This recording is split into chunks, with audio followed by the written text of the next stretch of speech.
সরকারের এই সমস্ত সৎ কাজ ভালো কাজের আপনার সহযোগিতা করব।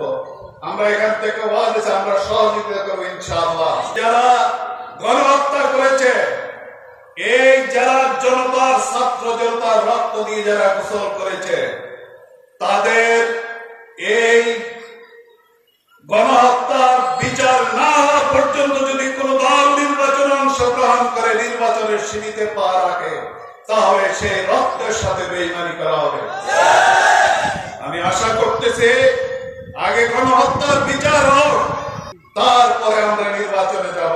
নসাইড যদি আমরা নির্বাচনে যাই, তাহলে ইতিহাস আমাদেরকে ক্ষমা করবে না।